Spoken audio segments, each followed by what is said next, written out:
What is going on, ladies and gentlemen? As you can see by the thumbnail, I took a pretty big trade yesterday, one setup for life. And if you don't know what that is, well, you probably watch my YouTube enough. But basically, it's my one setup for life. I've done many videos on it, and I'm just going to be doing a recap of it, how I got over the higher time frame bias, when I want to execute, etc. So by the end of this video, I want you to completely understand it, and hopefully next one setup for life we get, I want you to catch, which will be your homework. As always, don't forget to use code DODGY in the Apex item shop, just like you play Fortnite, if anyone plays Fortnite. But use code DODGY, lots of discounts. Make sure to check your emails when they're doing discounts. I'm not sure what they're doing right now, but yeah. All right, without further ado, let's get right into it. So as you can see, for credibility purposes, here are the executions multiplied on multiple accounts. And as you can see, it's very similar to what I've showed you guys in YouTube videos in the past, okay? So that's the thing I want you guys to understand. Like, there's been so many times and so many trades where they will look the same. And this is a setup here that I've seen a million times, okay? Tell me you've not made a video on something that looks like this on one of my one setup for life videos. I have many times, and how would you know that? Well, you know that by screen time, by trading the market, okay? And you got to realize, like, trading in your market is your number one friend, because without it, you wouldn't have high conviction and stuff like this, and holding, runners still here, which these were runners. So it's screen time super important. But let's just go over the chart and why I chose to enter, because I think this is gonna be really important. So starting off, I just want to show you my daily review from the day before, because this is actually where it all started. So let's just listen to this for a second.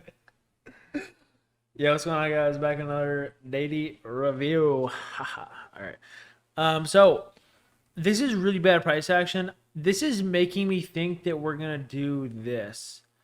And the reason I say that is because we've kind of got this free three drives pattern up here, and I think the strong liquidity is really easy. So I think what's gonna happen is I think we're gonna run down one more time, take out these lows, and then I think this is gonna be a soup, which again could be good more for long term.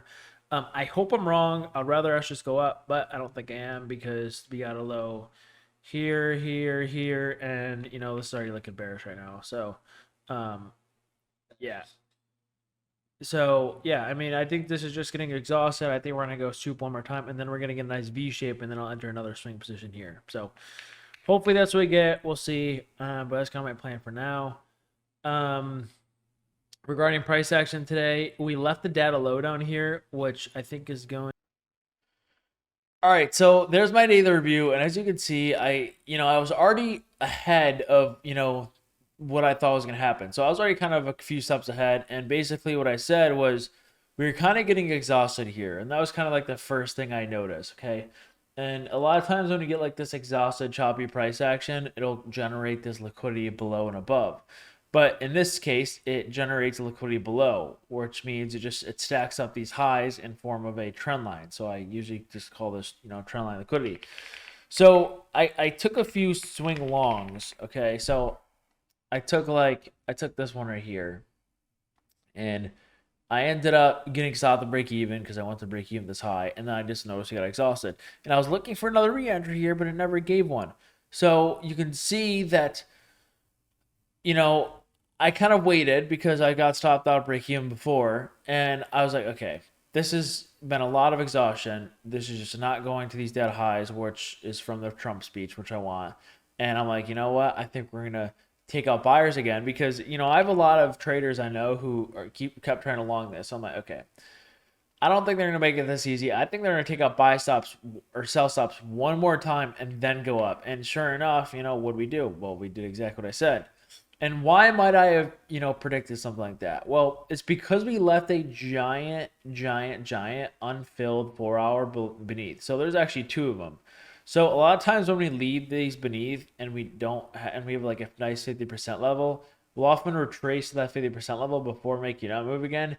And it just made sense to me because of how choppy this PA was and how much liquidity we were generating before. And this is such an important high, and the market was already programmed to hit this from the second Trump opened his mouth on April 2nd. Okay, that's just the algorithm and how it works, because Trump, you really think Trump's gonna let the market just dump and dump and dump now. Okay, he obviously used this as, you know, generate liquidity, and you know, he's probably buying the dip down here. So he knows that, he knows their stop losses here. Well, he doesn't know their stop losses here, but he obviously, like, he knows what he's doing in the market. He probably bought the dip because, and he made it probably dump here, and he knew what he was going to say. He was going to make it dump just so he could buy more lower, because, you know, we really haven't been here in a while. So now that he's president, you know, why not? So this is already completely programmed, and if you don't believe that, then go to a doctor, because I'm diagnosing you with blindness. Okay. But yeah, I mean, I thought it was pretty obvious to retrace to a 0.5 here, just because this is a super like high momentum, a high pulse impulse. Okay, it definitely slowed down here, but we were just generating so much liquidity not to do that. Okay, so that's kind of the first step. The second step was, you know, find the extra entry. I noticed yesterday when we hit the data, or the 50% here, I noticed that same signature and price I'm always teaching you guys, the V shape. And I saw at the bottom, and funny enough, I actually did not take this one because I'm like, there was a 1 minute there, and the 1 minute was technically invalid because we hit the swing high first, you know, for my model. But I said, okay, guys, this is still a 2022 model. I still think we can go up here, and sure enough, I was right. So I basically just, you know, copy traded this one here because I'm like, okay, the 2022 model worked.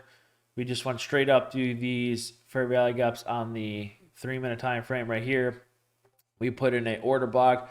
So I'm like, yeah, I got to get in. So that was kind of my thought process. But it was mainly like the reaction to the 50% and how we were V-shaping above this fair value gap. Like, it was just super nice. We got an order block as well. So multiple confluences here. And if you know anything about like a change in state delivery or CISD, we also have CISD here as well. And you know what that basically means is we have a series of down close candles, goes down, takes out liquidity right here, and then, you know, closes back above that down series of candles. So those are really the main influences. And then we also had equal highs here. So we kind of left relative equal highs here. So I knew there would be like a good break-even point. And by that, I just mean I knew there would be a point that I would be able to quickly go break even and, you know, take risk off the table. So all that combined with the fact that we left 830 data highs here just gave me a lot of conviction, because the amount of times we form an 830 wick and then go for it later that day is very high probability. And how do I know that? Well, because I've traded the market for so long, and you need to know that too. So hopefully now you know that too, and you can check for it. The only other thing I will say is a lot of people were saying, oh, what about the data lows at 10 a.m.? Because there was 10 a.m. news. And I'm going to be completely honest with you guys. You know, these were not data lows. In live time, the candle wasn't too quick. I mean, if we just go back here and look at the 1 second time frame real quick, if it even shows it. If you just go back, look at the 1 second time frame here, you can see, look at this. See how the 1 second wasn't like super quick compared to what news could be? And let me show you what I mean by that. If I go to the 1 second from before, from 8:30, okay, look at this. This is what the 1 second should look like for a news wick on the 1 second. Okay, see how much bigger these candles are compared to these ones? But where I'm showing you, these weren't really much bigger than all these candles. I mean, they were just, you know, maybe double the size. But you want like quadruple the size. You want it to be obvious, and it just wasn't that obvious here. And that's why I didn't think it was a good data wick, okay?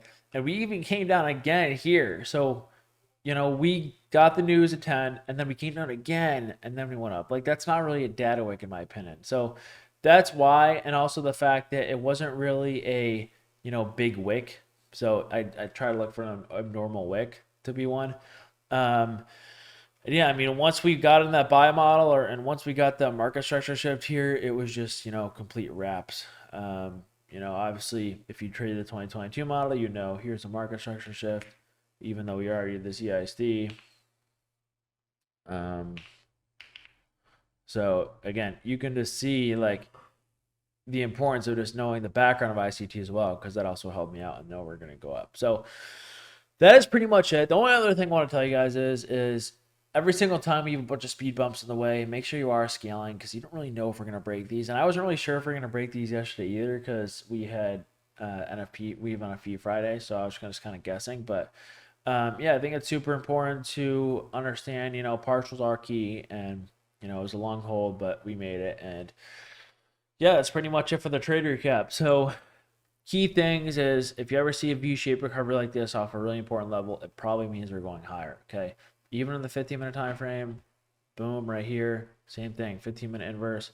I mean, everything just pointed higher here. So yeah, that's pretty much it for me today, guys. I will see you guys in the next one. And I just want to let you guys know, I want to give a quick shout out to some of my mentorship students. If we go in testimonials here, I have a few mentorship students. Okay, I have a 12-week mentorship program. I'm not here to like try to get you to buy it or anything. I'm just showing you because I'm genuinely proud of the student. We got Eliana here who joined my mentorship, and she was struggling, and I usually give people my number in the mentorship. So I was kind of texting her, and she had a lot of emotional problems. And on the last day of the mentorship, she got a $500 payout. And you're probably like, oh, $500? That sucks. But it's not what the $500 that counts. It's the skill that she now has to make the money. And, she obviously got on the last day, which is really cool. So, I was genuinely like, I was like, yeah, I don't know if I'm going to be able to help her too much because it was definitely emotional, but I do have an accountability program which should help with that. But I just want to say huge congratulations to her. This is actually one of my first graduating mentorship students, so it's nice to see they just got a payout. Most people, they all pass funded accounts, but getting a payout is even harder, and that's what I'm really, I want people to get. But yeah, kind of cool to see the progress, and I just huge shout out to her. And she actually made her profile picture before, so now she can actually change this back. It's kind of funny. It's her working at McDonald's. But yeah, so that's gonna be it for this video, guys. I'll see you guys in the next one, and yeah, peace.